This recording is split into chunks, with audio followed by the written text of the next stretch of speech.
Assalamualaikum warahmatullahi wabarakatuh. Perkenalkan nama saya Muhammad Rifki Kurniawan dengan NIM terakhir 481. Baik, di sini saya akan mempresentasikan hasil kerjasama dari kelompok kami, yaitu membuat website dengan judul Rancang Bangun Website Pelaporan Pengangkutan Sampah untuk Dinas Lingkungan Hidup Kota Palopo. Dengan judul website yang kami buat, dengan nama website yang kami buat yaitu Si Pesan. Adapun masalah atau kebutuhan yang melatar belakangi pembuatan sistem ini tuh berdasarkan hasil observasi langsung dari kami menunjukkan bahwa sistem pelayanan pengaduan dan penimbangan sampah di DLH Kota Palopo saat ini masih bersifat manual dan terfragmentasi. Masyarakat melakukan pelaporan melalui berbagai saluran seperti WhatsApp, Google Form, atau bahkan datang langsung ke kantornya. Namun tidak ada sistem terintegrasi yang dapat melacak status pengaduan secara real time. Pengaduan yang dikirim melalui WhatsApp misalnya harus diketik ulang menjadi surat resmi dalam format PDF oleh petugas, lalu diajukan ke pimpinan untuk persetujuan. Ketika surat tersebut hanya dikirim melalui grup WhatsApp, pengaduan kerap tidak direspons karena luput dari perhatian. Oke, perkenalkan nama saya Leonardo Skriwangan. Di sini saya akan memaparkan materi berikutnya yaitu tujuan dan manfaat sistem. Tujuan pengembangan sistem yaitu untuk membangun sebuah sistem layanan e-government yang terintegrasi dan berbasis website. Sistem ini diharapkan mampu menjadi pusat layanan pengaduan, penimbangan, dan informasi bagi masyarakat sekaligus menjadi alat koordinasi internal antara admin, pimpinan, dan petugas lapangan. Berikutnya ada manfaat sistem bagi masyarakat dan instansi pemerintah. Manfaatnya yaitu untuk penerapan sistem layanan e-government yang terintegrasi dan berbasis website memberikan banyak manfaat, baik bagi masyarakat maupun instansi pemerintah. Bagi masyarakat, sistem ini mempermudah akses layanan pengaduan dan penimbangan sampah secara online, memungkinkan pelacakan status pengaduan secara real time, serta meningkatkan transparansi, efisiensi, dan kepercayaan terhadap pelayanan publik. Sementara bagi instansi pemerintah DLH Kota Palopo, sistem ini membantu meningkatkan efisiensi kerja, mempercepat proses koordinasi antara admin, pimpinan, dan petugas lapangan, meminimalisir kelalaian dalam menindaklanjuti laporan, serta menyediakan data yang terorganisir untuk kebutuhan evaluasi, pelaporan, dan mendukung program digitalisasi pemerintahan. Berikutnya ada analisis kebutuhan sistem. Agar sistem dapat berjalan sesuai kebutuhan, maka kebutuhan sistem terbagi menjadi dua, yaitu kebutuhan fungsional dan kebutuhan non-fungsional. Untuk kebutuhan fungsional, yang pertama ada sistem harus memiliki fitur login dan autentikasi untuk pengguna internal seperti admin atau petugas dan pengguna eksternal seperti pelapor atau masyarakat. Kebutuhan fungsional yang kedua ada sistem harus menyediakan form pengaduan untuk masyarakat yang dapat diisi dengan isi data dan bukti foto yang ingin dilaporkan. Berikutnya ada sistem harus memiliki fitur status pengaduan dari laporan itu diterima, disetujui, hingga laporan itu ditindaklanjuti hingga selesai. Kebutuhan fungsional yang keempat yaitu sistem harus dapat menggenerate surat PDF pengaduan otomatis untuk pemimpin. Kebutuhan fungsional yang kelima ada admin dapat melihat, menyaring, dan memproses pengaduan melalui dashboard. Berikutnya ada sistem menyediakan halaman berita terkait lingkungan sekitar daerah. Yang terakhir, sistem menyediakan halaman pengumuman terkait kegiatan lingkungan. Berikutnya ada kebutuhan non-fungsional. Yang pertama yaitu sistem harus memiliki antarmuka atau UI yang user friendly dan mudah digunakan masyarakat umum. Yang kedua ada sistem harus aman atau secure dalam menyimpan data pelapor dan pengaduan. Yang terakhir, website harus responsif dan dapat diakses 24 jam. Berikutnya ada fitur utama dari website ini. Fitur utama dari website ini yaitu yang pertama, user atau admin bisa login menggunakan akun masing-masing. Selanjutnya, user atau masyarakat dapat melakukan pengisian formulir data laporan pada halaman khusus laporan. Yang ketiga, user atau masyarakat dapat melihat status laporan dari laporan yang sedang diproses hingga laporan telah selesai ditangani. Fitur berikutnya ada user atau masyarakat dapat melihat berita-berita terbaru terkait Dinas Lingkungan Hidup. Fitur berikutnya tersedia halaman dashboard khusus untuk admin untuk mengenangani laporan yang masuk. Selanjutnya ada admin atau staf kantor dapat mengelola berita untuk ditampilkan ke masyarakat. Berikutnya fitur utama yang terakhir yaitu admin atau staf kantor dapat mengkonvert laporan masyarakat menjadi berkas dokumen yang berformat PDF untuk diserahkan kepada pemimpin DLH untuk disetujui. Baiklah, itulah materi yang saya paparkan. Berikut saya akan serahkan ke rekan saya. Oke, baik. Perkenalkan, nama saya Heriawan dengan NIM akhir 455. Jadi sini saya akan menjelaskan mengenai arsitektur dari aplikasi yang kami buat ini. Jadi kami menggunakan backend-nya itu menggunakan bahasa PHP dan juga framework Laravel. Jadi saya sudah menguploadnya ke GitHub. Jadi untuk backend-nya kita menggunakan PHP dan Laravel sebagai framework-nya. Kemudian untuk front end-nya kita menggunakan, untuk layout-nya kita menggunakan Blade. Dan juga untuk framework CSS-nya kita menggunakan Tailwind. Dan juga untuk framework JavaScript-nya kita pakai Alpine.js.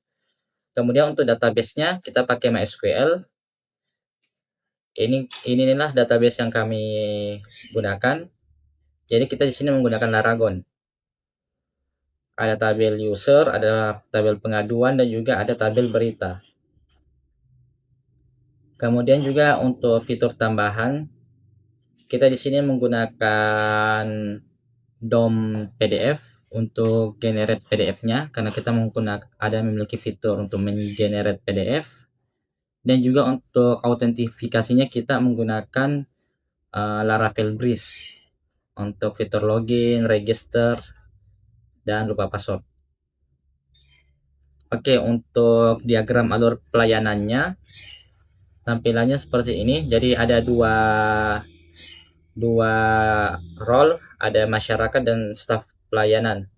Jadi untuk alur dari masyarakat itu, pertama dia mengakses website, kemudian registrasi atau login, kemudian setelah dia masuk ke halaman beranda, si masyarakat bisa melihat berita atau pengumuman dari DLH, ataupun juga langsung membuat form pengaduan.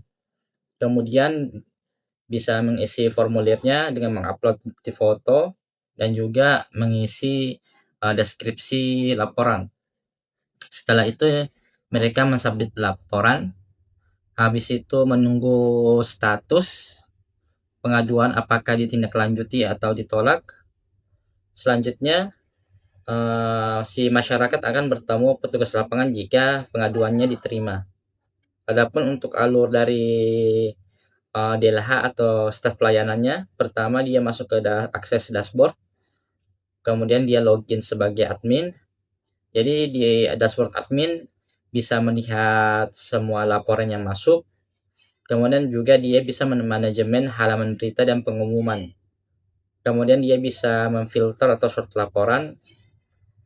Kemudian dia bisa mengubah status laporan yang masuk, apakah ditindaklanjuti, diproses, atau ditolak. Kemudian jika pengaduan ingin diproses, admin bisa menggenerate surat PDF untuk diajukan kepada pemimpin agar disetujui dan bisa ditindaklanjuti. Mungkin itu saja untuk diagram alur pelayanannya. kita akan lanjut ke demo aplikasinya. Jadi inilah tampilan awal dari website si pesan Delha Kota Palopo yang telah kami buat. Di sini ada section hero pertama untuk tampilan awalnya. Kemudian di sini ada bagaimana kelebihan-kelebihan dari menggunakan website ini. Kemudian di bagian bawah ada berita-berita yang diedarkan dari DLH Palopo. Selanjutnya untuk membuat laporan kita harus login terlebih dahulu. Kita coba mulai laporan, kita harus daftar terlebih dahulu. Di sini saya akan mencontohkan misalnya kita menggunakan nama Rifki. Selanjutnya masukkan password. Kita 123456778. Kita buat password terlebih dahulu. Oke, sudah masuk. Jika kita sudah login, kita dapat masuk ke dashboard masyarakat untuk membuat laporan. Jadi untuk membuat laporan, kita bisa mengklik buat laporan. Selanjutnya kita pertama bisa pilih jenis pengaduan, misalnya kita lapor sampah. Kemudian misalnya kita menjelaskan bahwa ada sampah yang terdapat di samping rumah saya. Dapat sampah berserakan samping rumah. Ini semisalnya, kemudian kita mengisikan alamat misalnya Jalan K.H. Ahmad Razak. Kemudian kita pilih gambarnya, semisalnya sembarang saja. Sebagai contoh mungkin coba kita untuk pengetesan saja kita menggunakan ini. Kemudian kita kirim laporan. Oke, jadi laporannya telah berhasil masuk dan statusnya di sini masuk. Kemudian kalau kita bisa kembali ke dashboard lagi, kita bisa melihat riwayat pelaporan telah kita lakukan. Jadi begitulah untuk alur masyarakat. Jadi saya akan melanjutkan untuk alur adminnya. Jadi jika kita login untuk sebagai admin,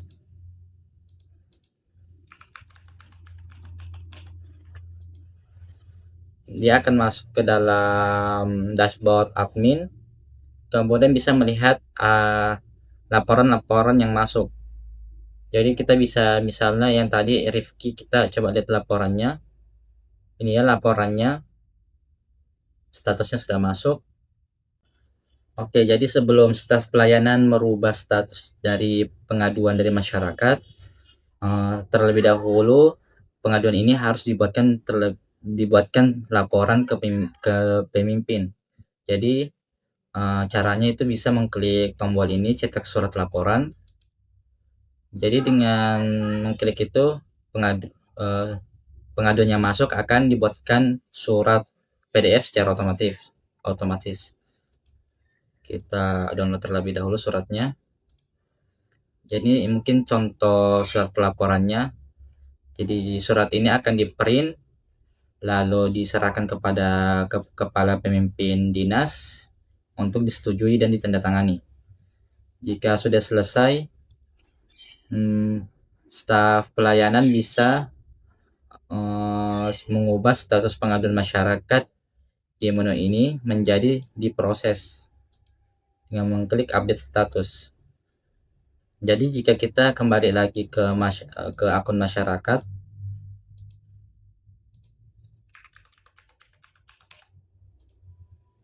statusnya akan berubah menjadi diproses. Jadi mungkin itu saja untuk demo website ini. Untuk penjelasan berikutnya saya serahkan kepada teman saya. Adapun kendala yang kami hadapi pada saat pembuatan sistem ini, Jadi selama pembuatan website, kami mengalami beberapa kendala seperti lokasi magang yang berbeda-beda. Jadi, masing-masing anggota kelompok kami itu, menempati tempat magang yang berbeda-beda. Seperti, teman saya yang magangnya itu ada di kota Palopo, sedangkan saya, tempat magangnya ada di Luhut Timur. Kemudian kesulitan dalam merancang tampilan dan struktur website karena jarak dari kelompok kami yang, jauh, kemudian data yang, belum lengkap, terbatasnya akses internet dan server, serta waktu pengerjaan yang harus disesuaikan dengan kegiatan magang, sehingga proses pembuatan website menjadi terhambat. Adapun saran, atau pengembangan lanjutan dari website ini, yang pertama itu, saran atau pengembangan lanjutan dari sistem ini, fitur lanjutan dari sistem ini direncanakan tidak hanya berfokus pada, pengelolaan sampah saja, tetapi akan mencakup seluruh bidang yang ada di DLH, seperti penambangan pohon, perbaikan lampu jalan, dan pengelolaan dokumen andal. Mungkin, itu saja yang bisa saya jelaskan, saya berikan ke pemateri selanjutnya. Terima kasih. Selanjutnya untuk poin ketujuh, refleksi dan kontribusi anggota kelompok. Jadi refleksi pembelajaran yang kami dapat saat melakukan proyek ini yaitu pertama, proyek ini memberikan pengalaman berharga dalam memahami kompleksitas pengembangan sistem e-government.